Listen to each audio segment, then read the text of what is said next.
आज answers with बिलिस Conley में हो सकता है कि आप अभी मुझे देख रहे हो और आप अपने जीवन में एक भयंकर तूफान के बीच में हो, हवाएं गरज रही हो सकता है कि आपके बच्चे या आपके शारीरिक स्वास्थ्य पर प्रतिकूल प्रभाव पड़ रहा हो। शायद आप अपने काम को लेकर पूरी तरह से तूफानी हवा में हो, आपको बेरहमी से बिल्कुल सताया जा रहा हो, या शायद आप इसका संबंध आपकी वित्तीय स्थिति से हो। हर जगह समस्या है। यीशु द्वारा बताए गए इस दृष्टांत में दोनों लोगों ने वचन सुना। अंतर उनकी प्रतिक्रिया में था। उन दोनों ने सुना, परंतु जिसने वचन सुनकर अमल नहीं किया, विपत्ति ने उन्हें नष्ट कर दिया। जिसने वचन सुनकर अमल किया, उनका घर दृढ़ रहा, क्योंकि वह परमेश्वर के वचन की चट्टान पर बना था। हाय, मैं बिलिस कॉनली हूँ। जीवन में हम सब अनिश्चितता देखते हैं, फिर चाहे वो आर्थिक समस्या हो, रिश्ते में दरार हो, स्वास्थ्य समस्या हो, या फिर आपके उद्देश्य को जानने की बात हो। एक बात तो पक्की है, परमेश्वर आपको देख रहे हैं, वो आपको चाहते हैं, पर चाहे आप किसी भी सामना क्यों न कर रहे, उसके पास उसका जवाब है।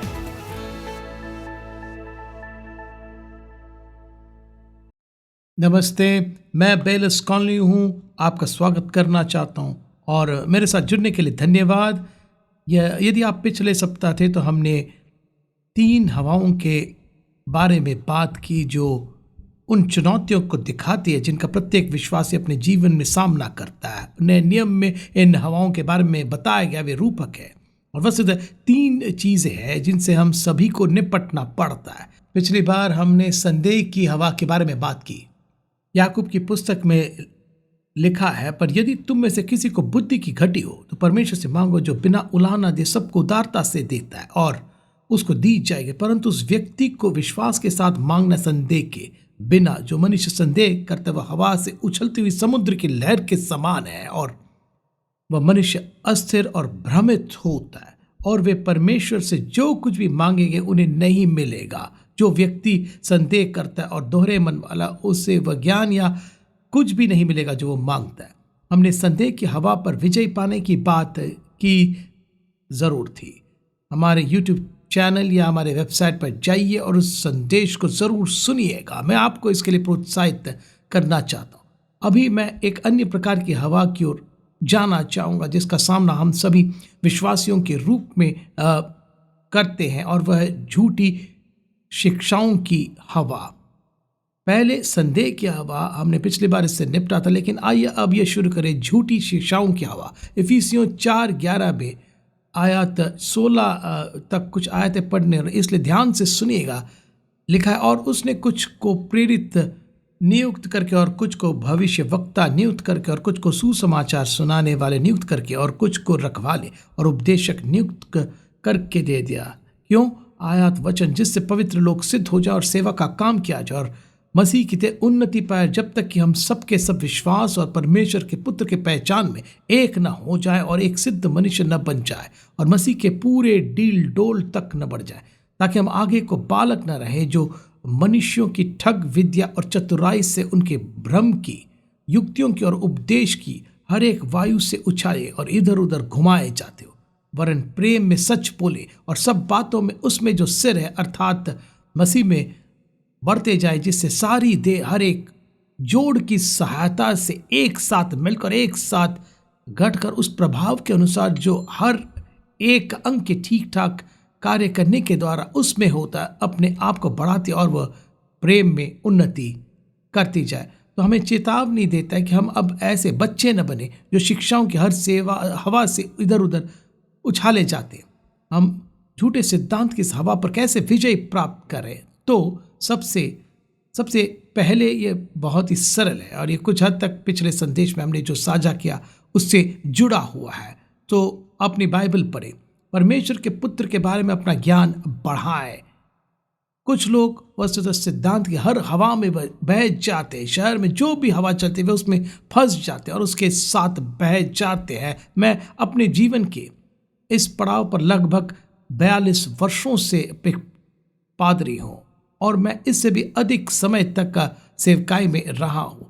मैंने लोगों को देखा है, नवीनतम और महानतम और चमकदार वस्तुएं को जो उनके आंखों के सामने रखी जाती वे उसे अपना लेते हैं, चाहे ये बाइबलीय हो या नहीं, उन्हें चरम सीमा तक ले जाया जाता। मैंने इसे बार बार होते देखा है।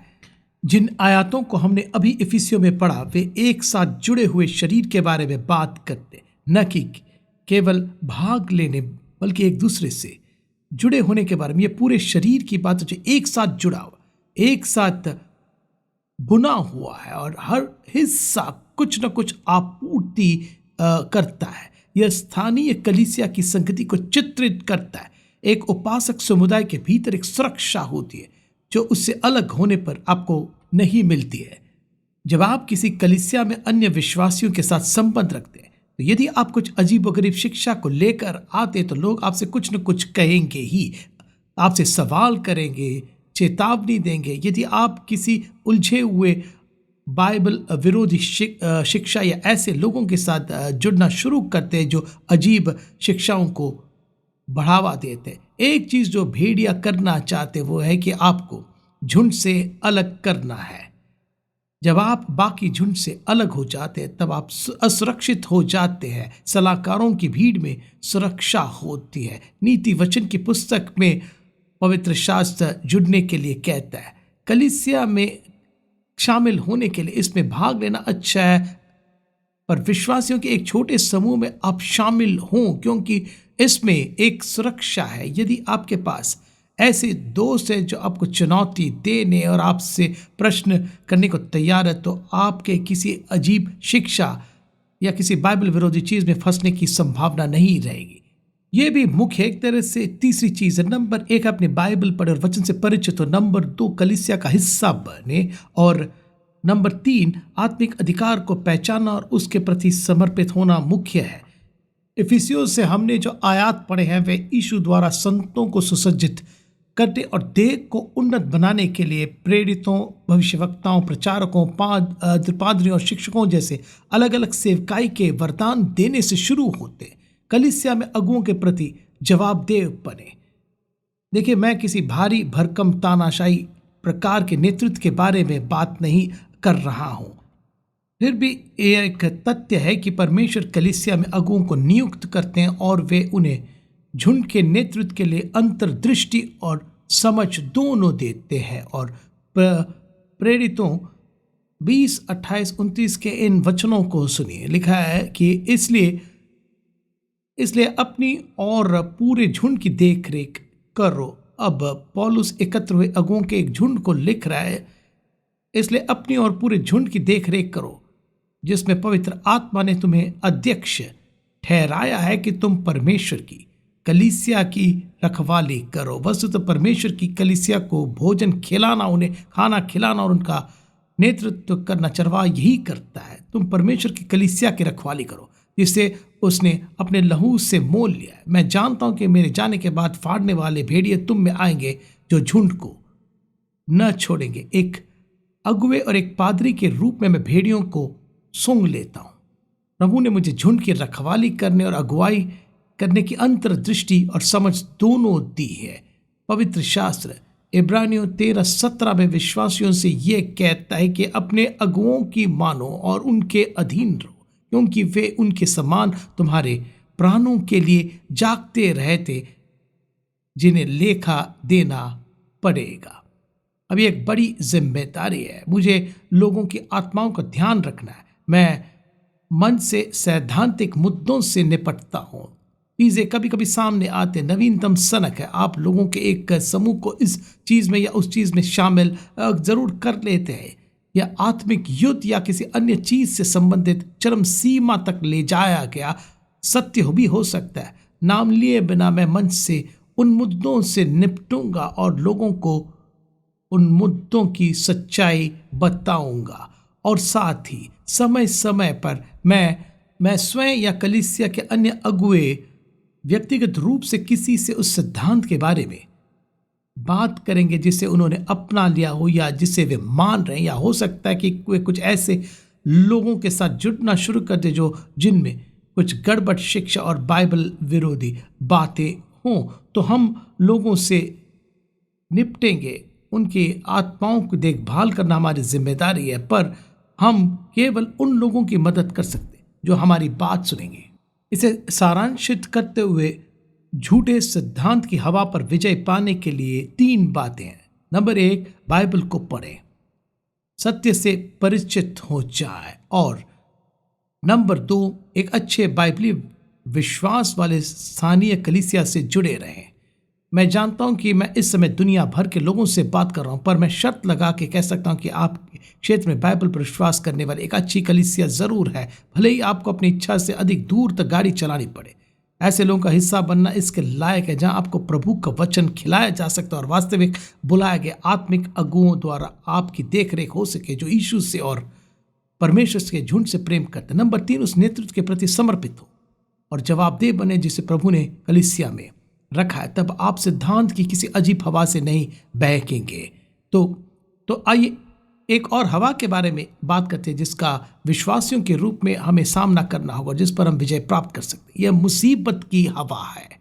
मत्ती 7:24-27 यीशु कह रहे हैं कि उन्होंने कहा, इसलिए जो कोई मेरी ये बातें सुनकर उन्हें मानता है वह इस बुद्धिमान मनुष्य के समान ठहरेगा जिसने अपना घर चट्टान पर बनाया और बारिश और बाढ़ें आई और आंधियां चली और उस घर पर टक्करें लगे, परंतु वह नहीं गिरा क्योंकि उसकी नींव चट्टान पर डाली गई थी। परंतु जो कोई मेरी ये बातें सुनता है और उन पर नहीं चलता है वह उस मूर्ख मनुष्य के समान ठहरेगा जिसने अपना घर रेत पर बनाया और बारिश और बाढ़ें आई और आंधियां चली और उस घर पर टक्करें लगी और वह गिरकर सत्यानाश हो गया। हम सभी आंधियों का सामना करते हैं, वे हर विश्वासी के जीवन में आते हैं। हम मुसीबत का सामना करते हैं जिससे हम बच नहीं सकते। फर्क नहीं पड़ता है कि आप परिपक्व या युवा विश्वासी है, हम एक पतित दुनिया में रहते हैं, यानी एक ऐसी दुनिया जो मुसीबतों से भरी है। शायद आप अभी मुझे देख रहे, आप अपने जीवन में एक भयंकर तूफान के बीच में हो, हवाएं बिल्कुल गरज रही हैं। हो सकता है कि आपके वैवाहिक जीवन में हवाएं चल रही हो जिससे आप शादी और उस व्यक्ति के साथ संबंध नष्ट होने का खतरा हो जिसके लिए आपने अपना जीवन समर्पित किया। हो सकता है आपके बच्चे या आपके शारीरिक स्वास्थ्य पर प्रतिकूल प्रभाव पड़ रहा है। शायद आपने अपने काम के क्षेत्र में पूरी तरह से हवा से घिरे हो, आपको बेरहमी से सताया जा रहा हो, या शायद इसका संबंध आपकी वित्तीय स्थिति से हो। चारों ओर मुसीबत, यह सभी प्रकार और आकारों में आते हैं। हम सभी के जीवन में मुसीबतों की हवाएं चलती तो है ही। और यीशु द्वारा बताए गए इस दृष्टांत में दोनों लोगों ने वचन सुना, तो अंतर उनकी प्रतिक्रिया में था। उन दोनों ने सुना, परंतु जिसने वचन सुना और अमल नहीं किया विपत्ति ने उन्हें नष्ट कर दिया। जिसने वचन सुना और अमल किया उनका घर दृढ़ रहा क्योंकि वह परमेश्वर के वचन की चट्टान पर बना था। और दो लोग कलीसिया में बैठकर एक ही उपदेश सुनते हैं और अपने जीवन में पूरी तरह से अलग परिणाम प्राप्त कर सकते हैं। एक सुनता है, कहता है आमीन, उसे लिख लेता है लेकिन उस पर कार्रवाई नहीं करता, जबकि दूसरा तुरंत इसे अभ्यास में लाता है। आप उन्हें उदार हृदय रखने, अपनी आय के पहले हिस्से से परमेश्वर का सम्मान करने और उससे जुड़े आशीष और सुरक्षा के बारे में एक संदेश सुन सकते हैं। और आप कह सकते हैं कि आमीन, लेकिन बाहर जाकर शायद वह न करें, जबकि कोई और तुरंत इस प्रकाशन को पाकर और इस अपने जीवन में अभ्यास में लाते और परिणाम प्राप्त करते हैं। यह श्राप देने वालों को आशीष देने का संदेश हो सकता है। नफरत करने वालों के लिए भलाई करने का, द्वेषपूर्वक आपका दुरुपयोग और आपको सताने वालों के लिए प्रार्थना करने का। कुछ लोग इसे सुनकर कहते हाँ आमीन, लेकिन नहीं करते। एक और व्यक्ति कहता है जानते मुझे ऐसा करने का मन नहीं है, मेरे द्वारा अब तक किया गया सबसे कठिन काम है, पर मैं दफ्तर में उससे दया के साथ बात करूंगा जो मेरे प्रति इतना आक्रामक रहा है और जो मेरे लिए इतना बुरा रहा है, और वे वचन पर कार्य करता है। मुझे याद है जब मेरे और मेरी पत्नी की शादी हुई थी, मेरी पत्नी एक पंजीकृत नर्स थी। अब भी उन्होंने अपना लाइसेंस चालू रखा, पर 83 में कॉटनवुड कलीसिया शुरू होने के बाद से उन्होंने नर्स का काम नहीं किया। उस दिन से उन्होंने कलीसिया में पूर्णकालिक काम किया है और वे मेरी सबसे बड़ी संपत्ति है। मुझे बस अपनी पत्नी को थोड़ा सा धन्यवाद देने चाहिए। वे आई और उन्होंने हमारे पूरे बच्चों की सेवकाई को विकसित किया। नौबत यहाँ तक पहुँच गई कि हमारे पास 600 बच्चे हो गए थे। हम 30 साल पहले की बात कर रहे हैं। हमारे पास 600 बच्चे और सैकड़ों स्वयंसेवक थे। उन्होंने सब कुछ पूरा कार्यक्रम विकसित किया। उन्होंने पाठ्यक्रम बनाया। फिर वे जो भूमिका निभा रही थी उसे पूरा करने के लिए हमें कई लोगों को नियुक्त करना पड़ा। फिर वे आगे बढ़ते और कलीसिया के एक और क्षेत्र को विकसित करते, उसे बढ़ाती, उसमें स्वयं सेवकों को लगाती। चीज़ें बहुत ज़्यादा बढ़ जाती। फिर हमें उनके स्थान में उनका काम करने के लिए कई लोगों को नियुक्त करना पड़ता। उन्होंने कलीसिया के पूरे इतिहास में बस यही किया। जब हमारी शादी हुई थी, मैं एक दूसरे कलीसिया में सहायक पादरी के रूप में काम कर रहा था। मैंने वहाँ 2 साल काम किया और एक दूसरे व्यक्ति के दर्शन के साथ सेवकाई की। जेनेट एक नर्स के रूप में सप्ताह में कई दिन काम करती थी और उनकी एक पर्यवेक्षक थी जो उनके साथ दुर्व्यवहार करती थी। वह उनको बहुत परेशान करती थी। तब भी जब उसके वरिष्ठ उससे कहते थे कि ये गलत है, किसी कारण से इस स्त्री को मेरी पत्नी नापसंद थी और उन्हें बार बार परेशान करती थी। वह उनके प्रति निर्दयी हो रही थी और जेनेट घर आती और वह बहुत निराश हो जाती थी। और तभी मैंने कहा कि बेबी चलो प्रार्थना करें। हम उस व्यक्ति के लिए प्रार्थना करते। पवित्र शास्त्र यही करने के लिए कहते हैं। उन लोगों के लिए प्रार्थना करें जो आपसे द्वेष रखते हैं, जो आपको सताते हैं, और उन लोगों को आशीष दे जो आपको श्राप देते हैं। हम उसके लिए आशीष के शब्द कहते हैं और हम उस महिला के साथ प्रार्थना करते, उस स्थिति के लिए प्रार्थना करते। तो मैं कहता, देखो प्रिय, आपको वहाँ जाना है और आपको स्थिति के प्रति दयालु होने की जरूरत है। दया के साथ जवाब दो और आपको आशीष विरासत में मिलेगा। पवित्र शास्त्र सिखाता है कि बदले में आशीष दो और तुम्हें आशीष विरासत में मिलेगा। तो जेनेट अंदर जाती और अच्छे से बात करती। वे इस व्यक्ति के बारे में अच्छा बोलती है और इस पर्यवेक्षक, इस महिला को भ्रमित कर देते हैं। वह कहती है कि तुम मेरे साथ इतना अच्छा व्यवहार क्यों कर रहे हो। एक समय ऐसा आया जब जेनेट को वास्तव में बोनस दिया गया और वह काफ़ी बड़ी रकम थी और उन्होंने कहा कि बेलस, मुझे नहीं लगता कि मुझे इतना बोनस मिलना चाहिए था। उन्होंने कहा, पर मुझे चेक मिला है। मैंने कहा कि इसे वापस ले जाओ। वे वापस ले गई और पर्यवेक्षक ने कहा कि नहीं, मैंने उस पर हस्ताक्षर कर दिया और ये बोनस आप अपने पास ही रखे। जेनेट उन्हें घर ले आए। उन्होंने कहा कि फिर भी मुझे ऐसा नहीं लगता कि ये सही है। कुछ अन्य लोग भी हैं जिन्हें इस तरह का बोनस नहीं मिला और मुझे यकीन है कि मैं इसके हकदार नहीं हूँ। मैंने कहा ठीक है, इसे वापस ले जाओ, अपने विवेक स्पष्ट रखो। वो उस पर्यवेक्षक के पास वापस गई और पर्यवेक्षक ने कहा, सुनो, मैंने इस पर हस्ताक्षर कर दिया है, मेरे पास यह करने का अधिकार है। मैं तुम्हें यह बोनस दे रही हूँ, अब इसे ले लो। जेनेट उन्हें वापस लाते, कहा कि वो वापस नहीं ले रहे। मैंने कहा ठीक है, चलो पैसे ले लो और भाग चलो। इसलिए हमने उन्हें बैंक में जमा कर दिया और वह पर्यवेक्षक जो उनको सताती थी उसकी सबसे बड़ी प्रशंसक बन गई। यह इसलिए हुआ क्योंकि हमने वचन का अभ्यास किया और परमेश्वर ने चीज़ों को बदल दिया। मुझे याद है कि एक महिला ने एक बार फ़ोन किया और उस समय हमारी कलीसिया बहुत छोटी थी। उसका नाम शेरोन था। शेरोन ने फ़ोन किया और मैंने जवाब दिया। मैं पादरी और सचिव था, मैं जेनेट मुनीम थी और वगैरह वगैरह। ऐसा कलीसिया बहुत छोटी थी। तो मैंने फ़ोन का उत्तर दिया कि हाय शेरोन। वो कहते, पासवान, क्या हमारी कलीसिया में कोई प्राचीन है? मैंने कहा ठीक, हाँ हमारे कलीसिया में प्राचीन है। मैंने कहा एक प्राचीन होने की योग्यता मैं रखता हूँ। तो मैंने कहा क्या हुआ? तो कहते, मैं बीमार हूँ, मुझे बहुत ज़्यादा बुखार हो रहा है, मैं सीधे देख भी नहीं पा रही हूँ, मुझे ये तेज़ सिर दर्द हो रहा है, मैं बुखार से तप रही हूँ, बहुत ही बीमार हूँ, मुझे लगता है कि मैं बेहोश हो जाऊँगी। मैं याकूब की किताब पढ़ रही थी, उसमें लिखा है कि क्या तुम में से कोई बीमार है, उसे कलीसिया के प्राचीनों को बुलाने दो, वे आए और प्रभु के नाम से तेल से अभिषेक करके उसके लिए प्रार्थना करें और विश्वास की प्रार्थना से बीमार ठीक हो जाएंगे।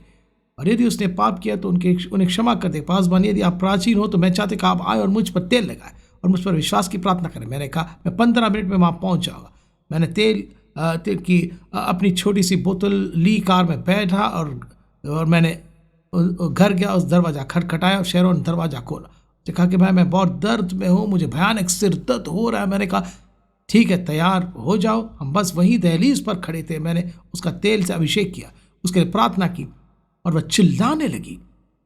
अद्भुत बात थी। उसने कहा कि सिर दर्द दूर हो गया, बुखार दूर हो गया। उसने अपने घर के चारों ओर चलना शुरू किया, जोर जोर से चिल्लाने लगी, हाथ ऊपर उठाने लगी और परमेश्वर की स्तुति करने लगी। कुछ देर तक उसके साथ परमेश्वर की आराधना करने के बाद मैं वापस आ गया। वह तब भी चारों ओर घूमते हुए आराधना कर रही थी। उसने वचन सुना और उस पर अमल किया। याकूब ने कहा कि केवल वचन के सुनने वाले नहीं बल्कि उस पर चलने वाले भी बनो, और सुनकर नहीं करने वाला स्वयं को धोखा देता है। याकूब ने आगे भी कहा कि मैं आपके साथ एक और कहानी साझा करना चाहता हूँ। हमारा बेटा स्पेंसर, सबसे छोटा बेटा, जब वो छोटा था वो देख रहा था। हमारे पास ये वीडियो थे, बहुत पुराने VHS टेप की तरह, और आप इस बड़े टेप को मशीन में डालते और ये टीवी पर चलता है। वह हमारे पास मौजूद कुछ बाइबल कार्टून जैसी चीज़ देख रहा था। खासकर जो उसने देखा वह मूर्ति पूजा के बारे में था, और मुझे लगता है कि वह गिदोन था जिसने अपने पिता के घर की मूर्ति को नष्ट कर दिया। मुझे पूरा यकीन है कि वह वही था। इस विशेष कार्टून का पूरा विषय यह था कि हमें सिर्फ परमेश्वर की आराधना करनी है और हमें मूर्तियों की पूजा नहीं करनी है। तो मुझे नहीं पता, मुझे लगता है कि उस वीडियो के सितारे एक लोमड़ी और एक रैकून या कुछ और थे। यह सिर्फ एक प्यारे छोटे बच्चे की बात है, पर एक अच्छा बाइबलीय सिद्धांत था। एक यहाँ तक कि एक योना में यह कहा गया कि प्रियो अपने आप को मूर्तियों से दूर रखो। ये उस पुस्तक की अंतिम आयत है।